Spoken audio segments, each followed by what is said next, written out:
परम शांति। बेहद के बेहद की परम परम परम महाशांति है, महाशांति है। आज हम एक बहुत ही गुह्य चीज़ की चर्चा करेंगे।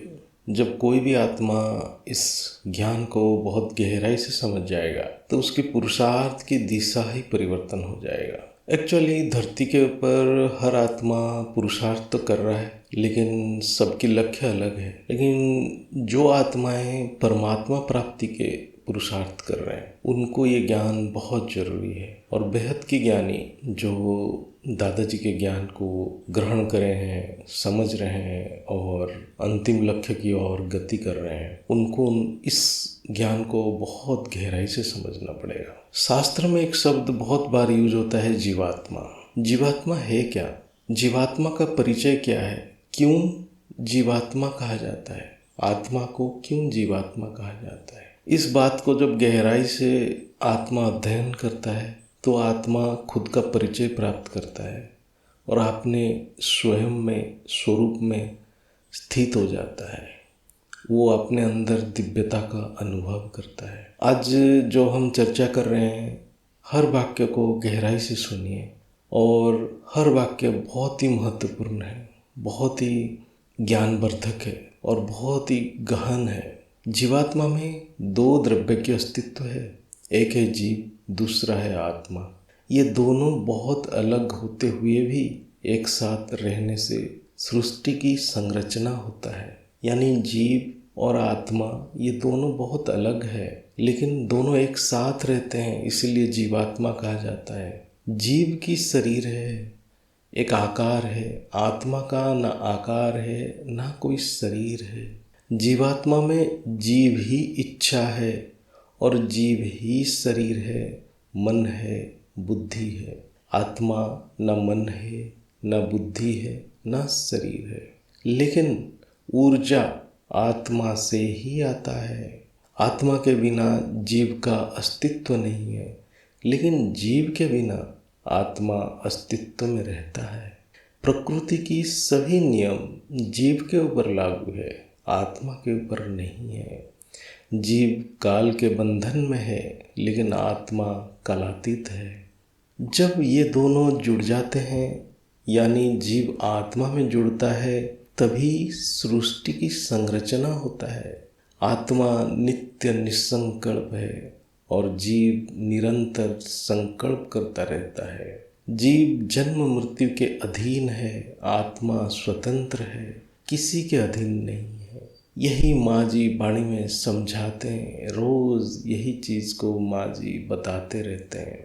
जीव की कभी मरने की इच्छा है ही नहीं होता है, लेकिन जीव जन्म मृत्यु के बंधन में रहता है। आत्मा अमर है और नित्य मुक्त है। आत्मा नित्य शुद्ध है और जीव नित्य बद्ध है, यानी बंधन में है। मैं शब्द के अंदर जीव भी है और आत्मा भी है। मैं जब जीव में रहता है, यानी मैं जब जीव में रहता है तो अहंकार है, और यही मैं जब आत्मा में रहता है तो स्वमान है। जब जीव मर जाता है तब आत्मा की प्रकाश प्रकट हो जाता है। आत्मा चेतन परमात्मा की अंश है और जीव जड़ प्रकृति की अंश है। आत्मा जिसके प्रति आकर्षित होता है वो स्वरूप को धारण कर लेता है। जब आत्मा प्रकृति के प्रति आकर्षित होता है तब जीवात्मा बन जाता है। जब आत्मा परमात्मा के प्रति आकर्षित होता है तब परमात्मा की स्वरूप धारण कर लेता है। आत्मा ही जीवात्मा और परमात्मा दोनों की स्वरूप बन सकता है। ये उस आत्मा की फ्री विल है कि वो जीवात्मा बने या परमात्मा का स्वरूप धारण करे। जीव द्वैत में रहता है, यानी द्वंद्व में रहता है, लेकिन आत्मा में कोई द्वंद्व नहीं है। वो निश्चिंत है, वो अपने स्वरूप में स्थित है, नित्य स्थित है। जीव में सारे कर्म होता है, आत्मा में कोई कर्म या क्रिया नहीं होता है। आत्मा केवल साक्षी है। हर चीज़ आत्मा अनुभव करता है लेकिन स्थिर है। जीव द्वंद्व में रहता है और बहुत अस्थिर और परेशान है। जीव भी उतना वास्तविक है जितना आत्मा, क्योंकि प्रकृति ही जीव के रूप में प्रकट होता है। जीव खुद माया है और माया के कारण पूछता है। जीव हर तरफ माया के कारण पूछता है, लेकिन जीव खुद ही माया का स्वरूप है। माया जीवात्मा के अंदर है, उसको इच्छा मृत्यु की वरदान है। यानी जब आत्मा की इच्छा होगा वो जीव मर जाएगा और माया खत्म हो जाएगा। इसलिए परम ज्ञानी आत्मा की दृढ़ संकल्प के आगे कोई भी माया टिक नहीं सकता। जीव ही भक्त बनता है और भगवान को हर तरफ खोजता है।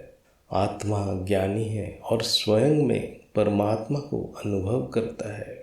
आत्मा परमात्मा के बिना एक पल भी रह नहीं सकता है। जैसे मछली पानी के बिना रह नहीं पाता, क्योंकि आत्मा की श्वास परमात्मा से ही है। जीव अनंत जन्म तक परमात्मा को खोजता ही रहता है, क्योंकि जीव अंधेरा है।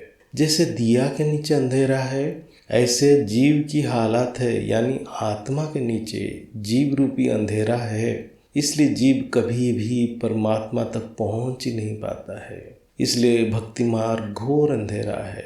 भक्ति का फल ज्ञान है। जब जीव को ज्ञान मिलता है तभी वो आत्मा की अनुभूति करता है और जीव मर जाता है।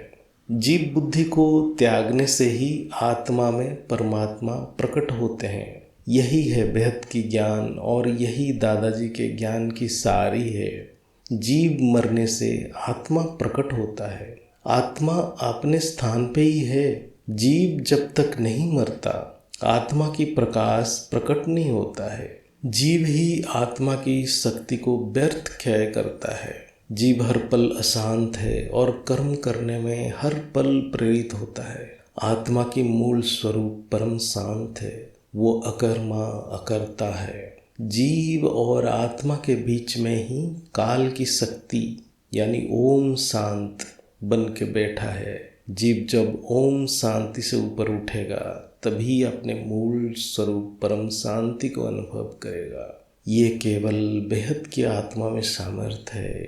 ओम शांति से परम शांति तक जाने के लिए बेहद की ज्ञान और बेहद की साकार बाप की पहचान चाहिए। ये बहुत ही गहरा ज्ञान है। इसको समझने के लिए आपको गहरे बापूजी के ज्ञान को बहुत गहराई से समझना पड़ेगा।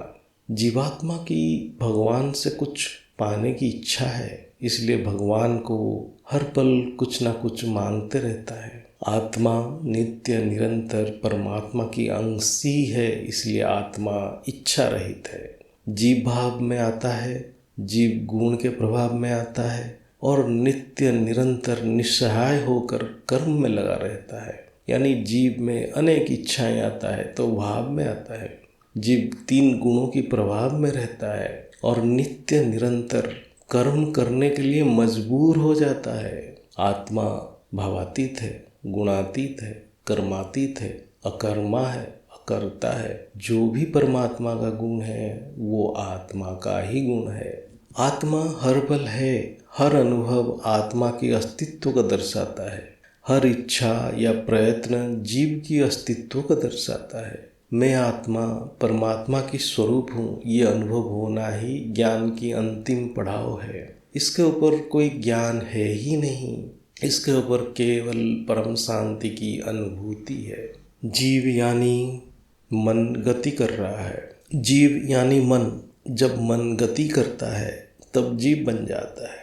आत्मा यानी मन की अस्तित्व ही खत्म हो जाता है। जीव की अस्तित्व मन से है, लेकिन मन की अस्तित्व आत्मा से ही है। इसलिए आत्मभाव में मन भी खत्म, जीव भी खत्म।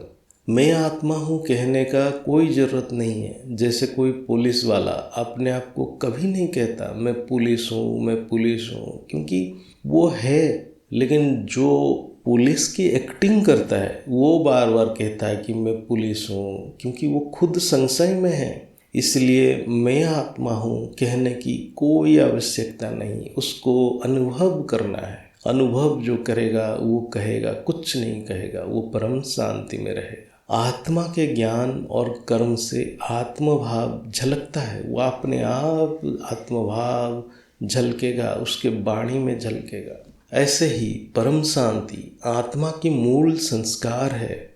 इसलिए परम शांति आत्मा की एक स्वाभाविक संकल्प है, नेचुरल वाइब्रेशन है। इसलिए परम शांति कहने की जरूरत नहीं है। आत्मा की मूल ऑरा परम शांति ही है।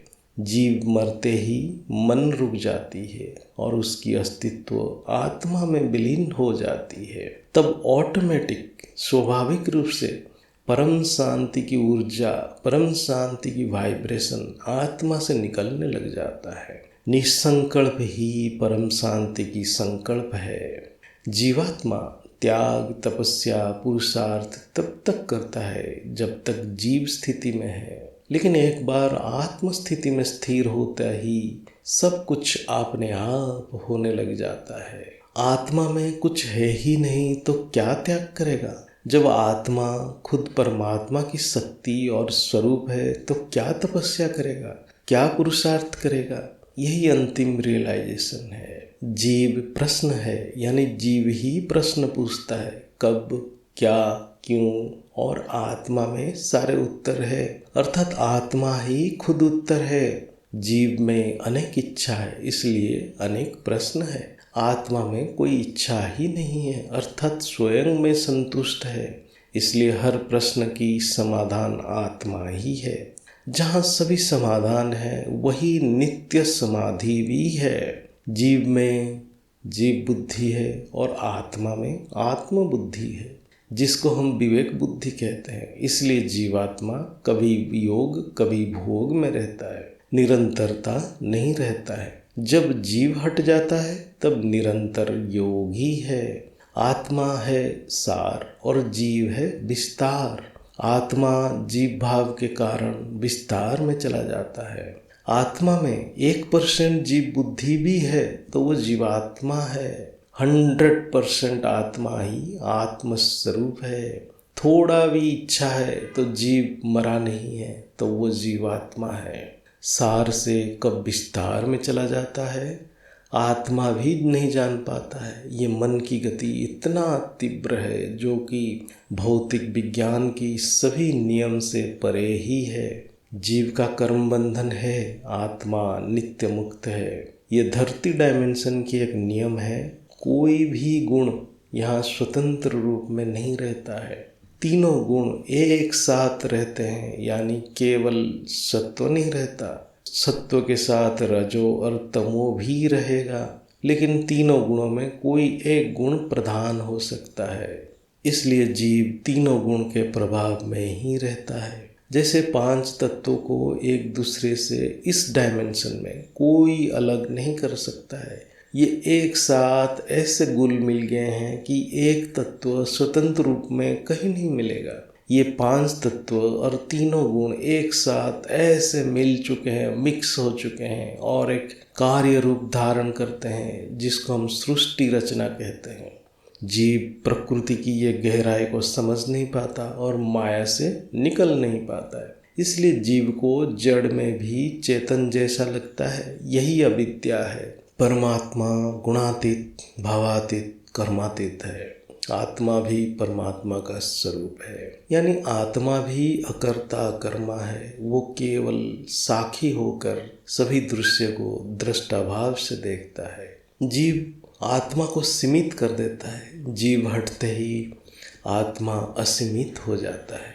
इसीलिए मादलसा जो ब्रह्मज्ञानी थे वो अपने पुत्र को जन्म से ही एक ही ज्ञान गाना के रूप में सुनाते थे। वो था शुद्ध असि, बुद्ध असि, निरंजन असि, संसार माया वर्जित परिवर्जित असि। उसका अर्थ है बत्स, तुम परम विशुद्ध हो, तुम बुद्ध हो, तुम निरंजन हो। ये संसार रूपी माया से तुम नित्य मुक्त हो। यानी जो परम शुद्ध है वही आत्मा है। जो सब कुछ बोध करता है वही बुद्ध है। जो हर लेप से मुक्त है वही निरंजन है। उससे कभी संसार की माया छू ही नहीं सकता है। माता मदलसा दूध के साथ अपने बच्चों को ब्रह्म ज्ञान देते थे। ज्ञान बहुत संक्षिप्त है। मैं बेहद की परम परम परम महान आत्मा हूँ। यही ज्ञान दादाजी दिए हैं। और बेहद की माँ बेहद की बच्चों को बार बार एक ही बात कह रहे हैं, जैसे मादलसा अपने बच्चों को एक ही श्लोक हर रोज सुनाती थी। ऐसे ही बेहद की माँ बेहद की बच्चों को एक ही मंत्र सुनाती है, जब तक आत्मा की याददाश्त ना आ जाए, अर्थात बेहद की स्थिति में पहुंच न जाए। आत्मा एक सागर है, उसमें अनेक अनुभूति है। ऐसा कोई अनुभूति ही नहीं है जो आत्मा को पता नहीं है। इसलिए आत्मा ज्ञान स्वरूप है और ज्ञान का सागर है। ज्ञान अर्थात अनुभूति। परमपिता और आत्मा का संबंध अनकंडीशनल है, अर्थात इसमें किसी की स्वीकृति की कभी भी जरूरत नहीं है, क्योंकि ये नित्य निरंतर है। ये अनुभूति क्यों नहीं होता है आत्मा को? जब एक नित्य स्वाभाविक संबंध को क्यों अनुभव नहीं कर पाता है कोई? इसका एक ही कारण है, वह है संशय अर्थात अनिश्चय। यहीं पर ज्ञान की महत्व है। ज्ञान से संशय नष्ट हो जाता है। ज्ञान भी एक वाक्य में है, मैं बेहद की आत्मा बेहद की परमपिता की अंश हूँ। यही ज्ञान का सार है। इसी एक ही वाक्य को अनुभूति में लाने से आत्मा की रिटर्न जर्नी खत्म हो जाता है। संशय एक बादल है जो हटते ही आत्मा की प्रकाश प्रकट हो जाता है। बस इतना ही ज्ञान की सार है। इसके अलावा बाकी सब विस्तार है। जीवात्मा में जीव भाव और आत्मा भाव दोनों है। जीव भाव से संसार की अनुभूति होता है और आत्म भाव से परमात्मा की अनुभूति होता है। इसलिए जो आत्मा का लक्ष्य केवल परमात्मा ही है, वो केवल आत्मभाव में ही रहता है। आत्मभाव अपरिवर्तनीय है। जीव भाव हर पल परिवर्तन होता रहता है। इसलिए जिसको लक्ष्य यानी जिसका लक्ष्य केवल परमात्मा है, वो दादाजी के एक ही वाक्य के ऊपर हर पल अटेंशन देगा। वह है, तू दे और दे की सारे संबंध को भूल, मुझ परमात्मा को याद कर। मैं तेरे सर्व पापों को नष्ट कर अपने धाम लेकर जाऊंगा। दे और दे के सारे संबंध जीव भाव है। इसको भूलते ही आत्मभाव का अनुभूति होता है और आत्मभाव में ही परमात्मा की अनुभूति होता है, क्योंकि ये आत्मा परमात्मा का अंश है। तो आत्मा स्वाभाविक परमात्मा की ओर आकर्षित है। यही चुंबकीय शक्ति है, यही चैतन्य शक्ति है। इस चुंबकीय शक्ति से आत्मा में जीव भाव संपूर्ण रूप से नष्ट हो जाता है, जिसको पाप कहा जाता है। पाप मतलब जीव भाव जो आत्मा को सीमित कर देता है। जैसे ही पाप नष्ट होता है, आत्मा और परमात्मा एक हो जाते हैं और परमधाम में अपने स्वरूप में स्थित हो जाते हैं। बेहद की मदलसा, बेहद की ब्रह्मा माँ जो हमें रोज इस बात को सुनाते रहते हैं, जब तक आत्मा अपने अंतिम लक्ष्य अंतिम स्थिति तक पहुंच नहीं जाता है। बेहद की परम शांति, बेहद की परम शांति, बेहद की दादाजी माँ जी को नमन, चरण स्पर्श, परम शांति।